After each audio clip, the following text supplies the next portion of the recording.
ठीक है आदिल, आपका बेहद शुक्रिया, आप हमें अपडेट कर रहे थे। बराह रास्त आपको ले चलते हैं। वज़ीर आज़म शहबाज शरीफ इस वक्त खिताब करें मनाज़िर in Asia, and I am very grateful for the warm welcome and generous hospitality extended to me and my delegation in this beautiful city of Astana. Pakistan attaches great importance to the CICA platform.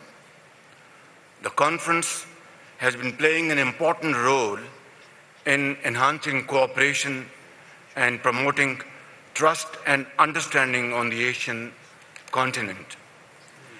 We highly value Kazakhstan's leadership and deeply appreciate the vision offered by Kazakhstan in transforming CICA into an international organization through an incremental and consensus-based approach.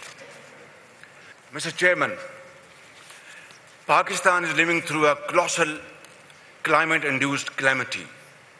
Unprecedented rains and flooding that have submerged more than 1/3 of my country are without any doubt the consequence of global warming and climate change.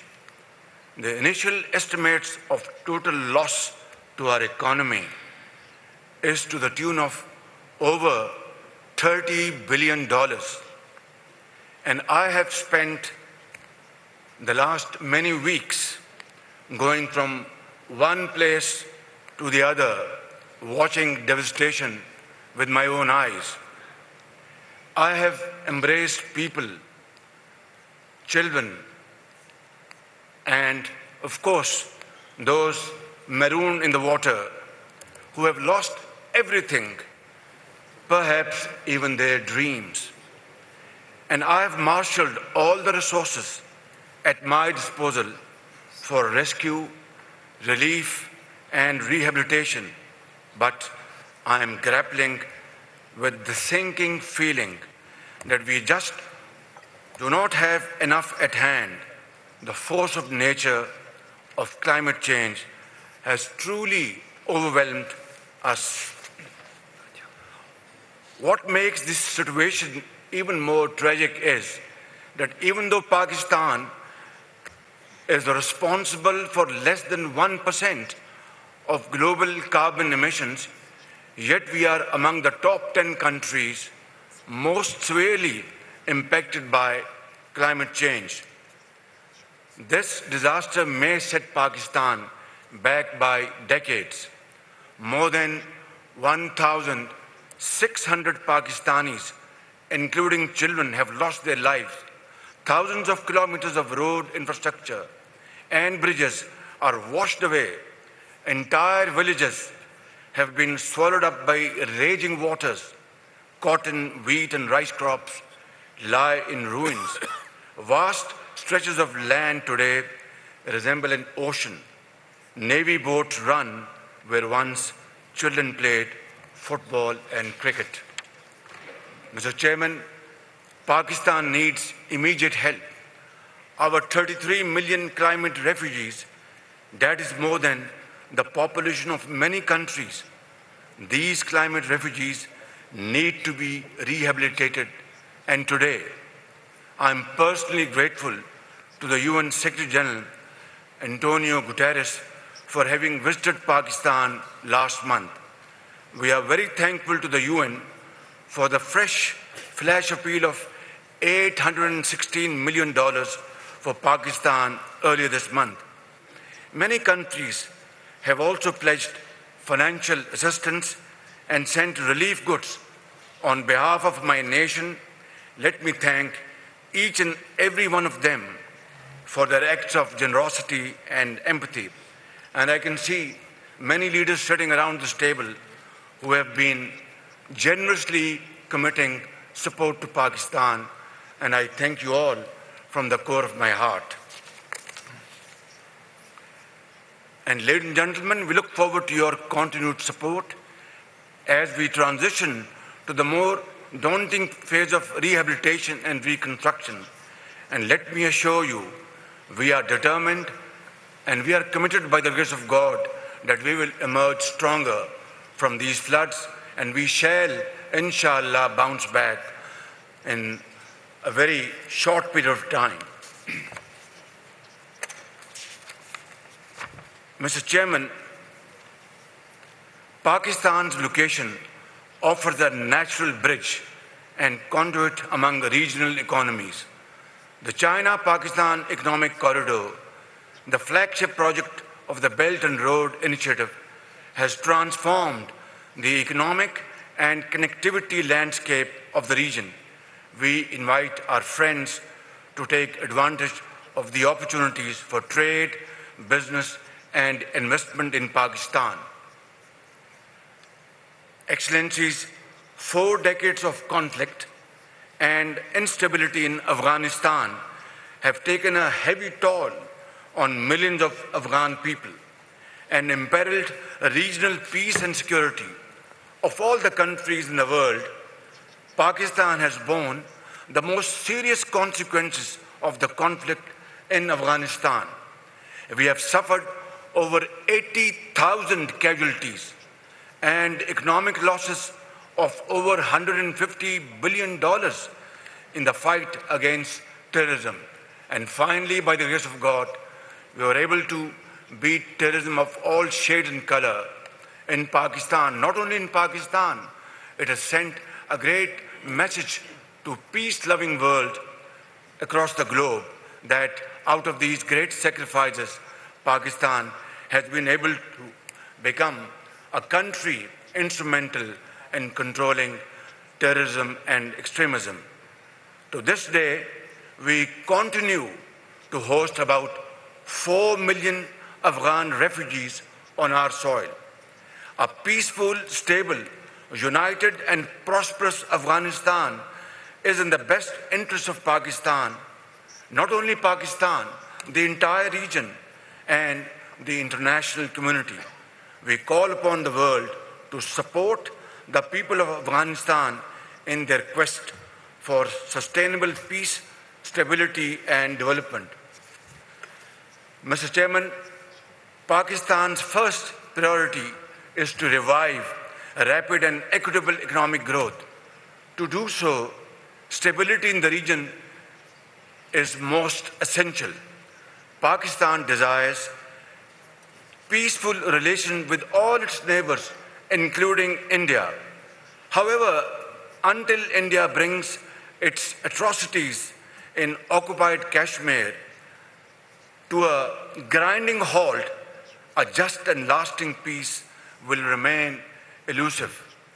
For 7 decades, India has defied the will of the United Nations, as reflected through the 2 UN resolutions on Kashmir.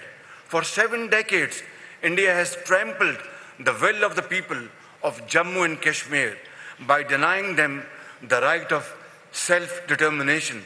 And for 7 decades, India has used repression to silence the voice of Kashmiris, demanding their inalienable rights. I would therefore urge all of you to look behind the gloss of Indian democracy and recognize the brutal nature of its policies in occupied Kashmir. In this terrorized valley of Kashmir, India brandishes democracy not through the ballot, but through its bullet. Here, Indian democracy is known less for its rights and freedoms and more for its repression and brutality. The truth is, and hard and harsh fact is, that India today is a threat to its minorities, to its neighbors, to its region, and to itself.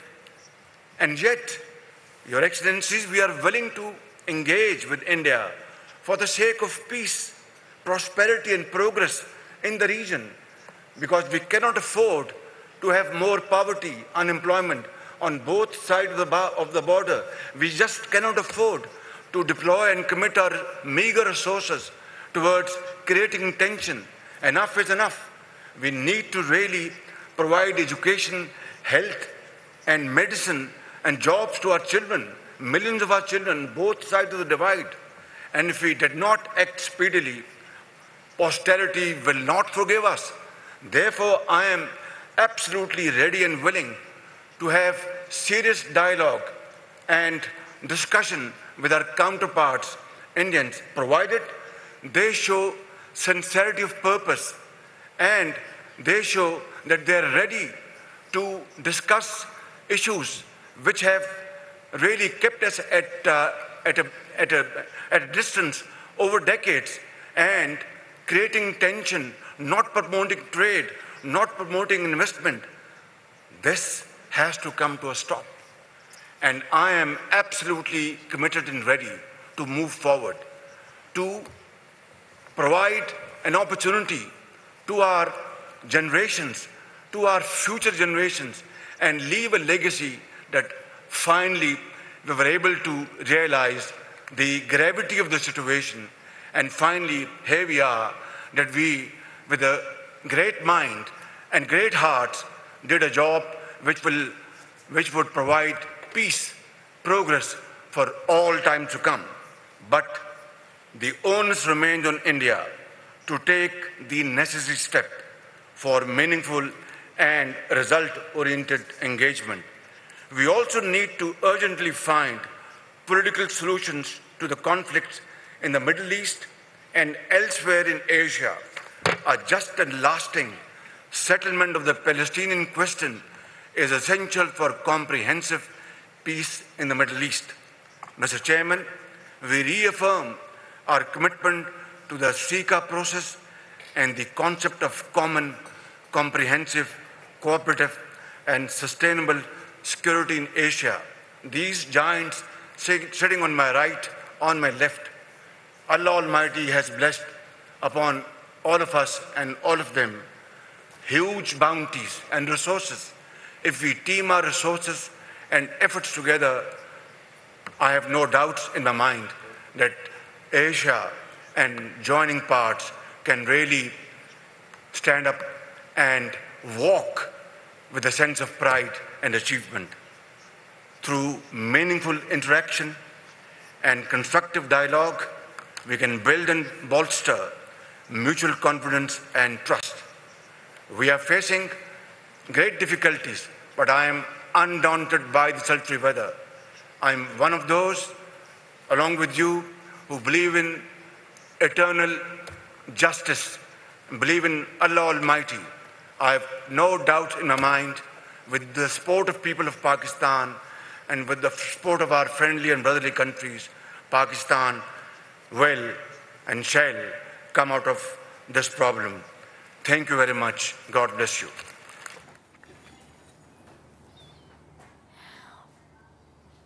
वज़ीर आज़म मोहम्मद शहबाज शरीफ का caeca इजलास से खिताब। Caeca conference में शिरकत मेरे लिए बाइस एजाज़ है। वज़ीर आज़म या मोहम्मद शहबाज शरीफ का ऐसा कहना था। वो ये कहते हैं कि सीका एक अहम प्लेटफॉर्म है। मौसमियाती तब्दीलियों की वजह से पाकिस्तान को गैर मामूली सूरत हाल का सामना है। पाकिस्तानी मईशत को सैलाब की वजह से $30 अरब से ज़ायद का नुकसान हुआ है। वज़ीर आज़म या मोहम्मद शहबाज शरीफ ये भी कह रहे थे कि सैलाब से पाकिस्तान का 1/3 हिस्सा डूब गया है। सैलाब मुतासरीन की बहाली के लिए पाकिस्तान तमाम वसाइल बरोएकार लाएगा। अभी लेते हैं जी एक ब्रेक के बाद दोबारा हाजिर होते हैं। आप साथ रहिएगा।